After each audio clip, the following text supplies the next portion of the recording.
Hello everyone, this video is on meditation and I often get asked questions about meditation and how to meditate effortlessly. And a lot of people say, oh, you can meditate, but I can't meditate. Oh, meditation's not for me. Oh, I tried it and I couldn't do it. Oh, my mind keeps wandering. Or, oh, no, that's for certain people, but it's not for me. And I wanted to say that if you're meditating and you're forcing your mind to stop, then that, of course, would be what you would naturally think. And I can really relate to you on this because when I first started to meditate many years ago, there was a tendency to want to stop the mind. There was a tendency to want to focus. And that tendency to want to stop the mind or to focus or to push out thoughts is a big misunderstanding, and it means you can't meditate because the mind moves. It's always on the move. It's natural for the mind to wander. The mind wants to wander and return, wander and return, wander and return. And so if you're demanding that it's going to stay still, it's not going to do that when you try and force it to stay still. That's just going to create frustration and anxiety. And so, an analogy might be if there's a dog and it wants to run around everywhere, and then you decide that you don't want it to run around and you chain it to a tree, it gets unhappy and it just barks and pulls. But if you give it a bone, it's like, oh, and it naturally settles down and it chomps on its bone and it doesn't run around because you've given it something that's delicious that it wants to stay put and enjoy. And so when we meditate, we have to offer the mind something that it wants to stay put on. And even if you offer it the most beautiful meal, the most beautiful thing that it can settle on, it may still want to wander and return to that beautiful thing, wander and return to that beautiful thing, because that's its nature. Nevertheless, we offer it the opportunity to settle down, and with mindfulness based techniques, we offer it, oh, follow the breath. Settle on the rhythm of the breath. Settle on the sensations in the body. Wandering and returning to the breath. Wandering and returning to the breath. Or maybe a sound.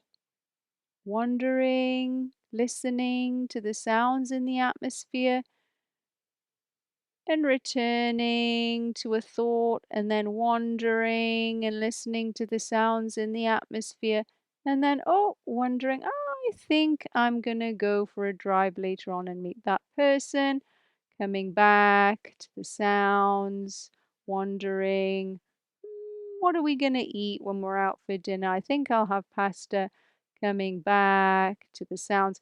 And that is how to meditate effortlessly, to allow the mind to wander and return, wander and return, wander and return. And if you're not forcing it to stay put, it will wander and return. And when you just give it that free flow, it will eventually just settle down. And depending on what the physiology is up to that day, it may settle more than other days. And we don't need to kind of decide, oh, today is the day where I'm going to have little to no thoughts. We're not in control of that. That's out of our control. We don't care. We just set aside some time to allow the mind to wander and return and settle if it wishes to.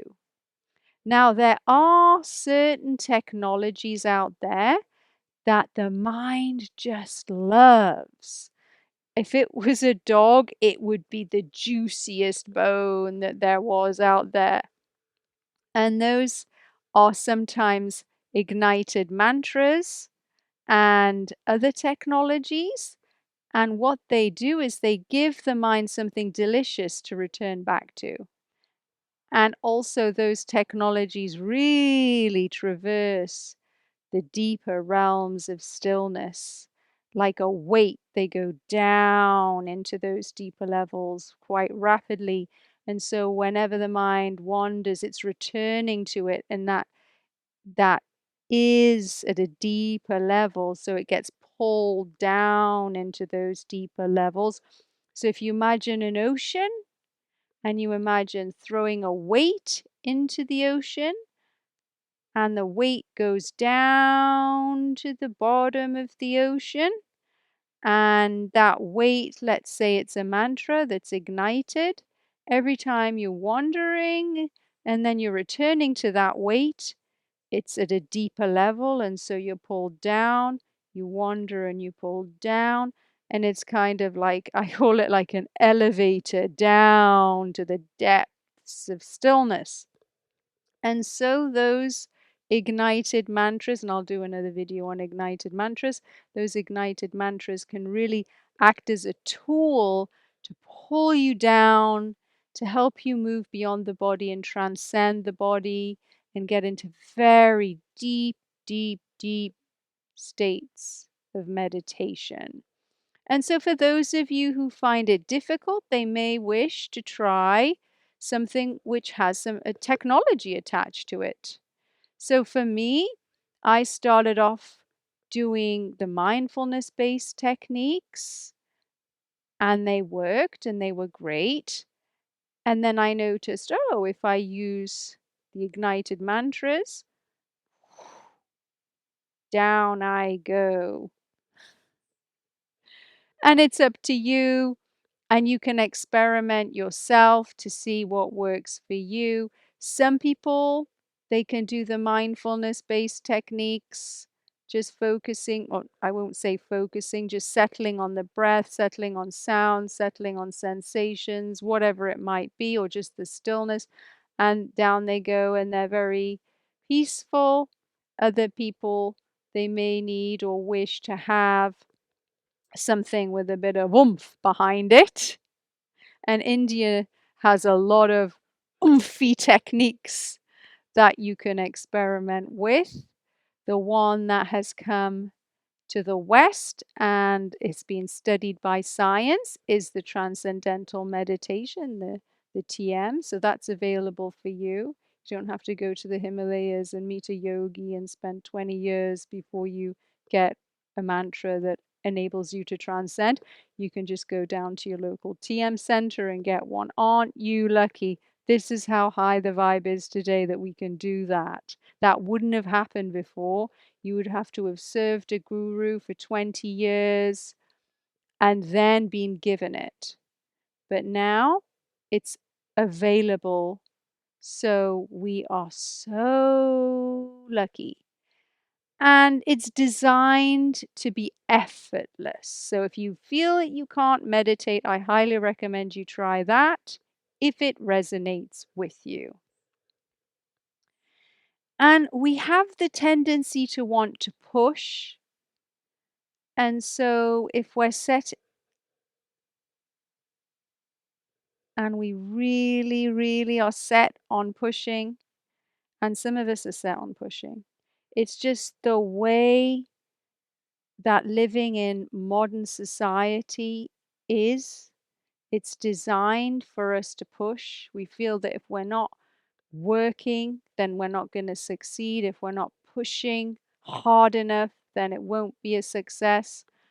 And this pushing linked to success can sink into our meditation practice, and we can't let go. We feel that we aren't doing enough. And this not doing enough is in the collective. Everybody seems to, not everybody, maybe there are some that don't, but there is a majority that feels that if they're not pushing, if they're not doing enough, then they're not going to succeed. And this will make it very difficult in meditation because in meditation, all your demons you get real cozy with. Because if you have a tendency to feel like you're not good enough or you need to try harder, when you sit to meditate, you'll feel that you need to do more than you need to, or you'll beat yourself up for having thoughts, or you'll feel that you need to get somewhere or get the results or get the bliss immediately. And so we get to meet our wounding in meditation. We get to meet our impatience, our programming, the things that maybe we weren't aware of. They all get dislodged and shown to us. So that's the beauty. So even if you sit to meditate and then the anger or the irritation comes up, that's valuable information. That's saying, oh, look, look at how hard you are on yourself.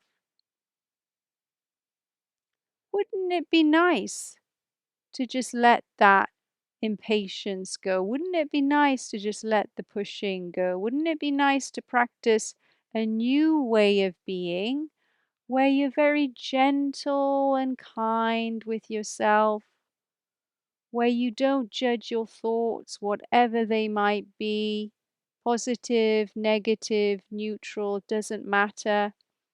When you just know and realize that you're not your thoughts and your thoughts are not facts and they change every day and it's not linked to your worth or how successful you're going to be or even your identity, that the thoughts are separate from who you are, from your timeless being. And depending on what you've eaten that day and how much you've slept and how much stress you have, of course there'll be negative thoughts. Of course, there might be a little bit of fluctuations in the mind, and that's absolutely fine. And the more we meditate effortlessly, the more we realize we're not our thoughts and our thoughts are not facts, and we all are linked to the same consciousness that's behind the thoughts. So, meditation, effortless meditation, connects us to all beings for all time because that consciousness that's behind the thoughts that we connect to in the meditation process is the same consciousness that is behind all beings. It's the same consciousness that's behind the eyes of your dog.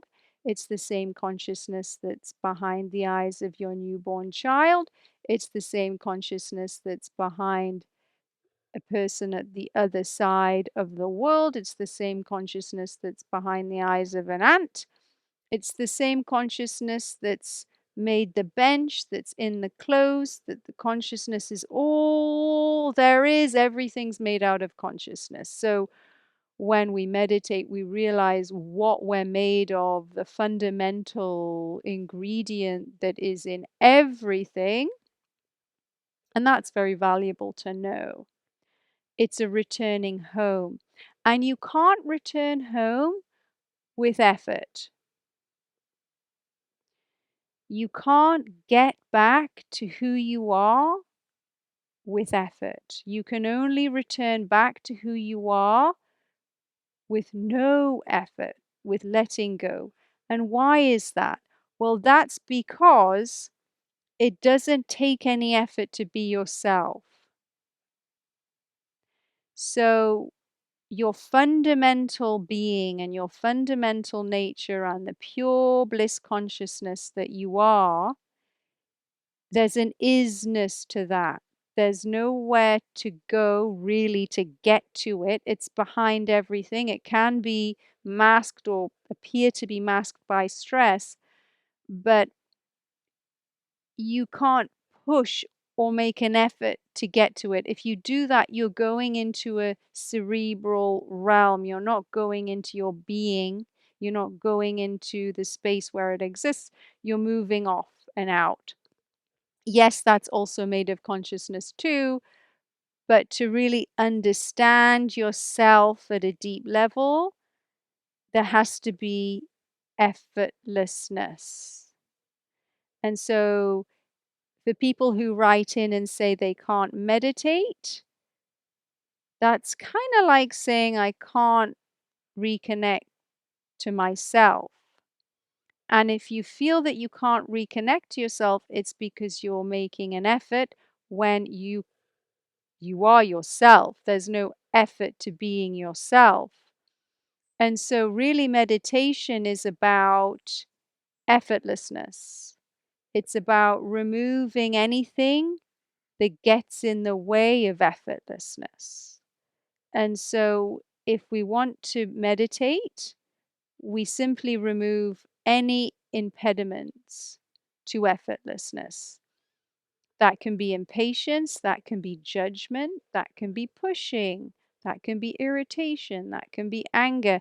And you don't need to tear the anger out of your system. You don't need to throw the impatience out of your system because you can't. It's just arising to release in its own time. You simply notice it. Noticing is consciousness. Noticing is so powerful. We don't need to remove something, we just need to notice it. And the noticing is, it contains effortlessness. So when we're in the noticing and the non judgmental noticing and allowing, that's great. So when our mind is wandering off, oh, notice it's wandered off. And then we don't push it back to somewhere else. We just allow it to float back in its own time. Wanders off. Oh, it's wandered off. Coming back. Wanders off again. Might wander around thinking of things for a good few minutes. Notice, oh, and then back. And so there's a real flow and ease to it. And once we start living life in an effortless way, it makes the meditation easier. And when we meditate in an effortless way, it makes our life easier. So everything can get easier. And my goodness me, do we need an easier time of it right now? And so I will pray that we all find a meditation practice, if we wish, that is effortless.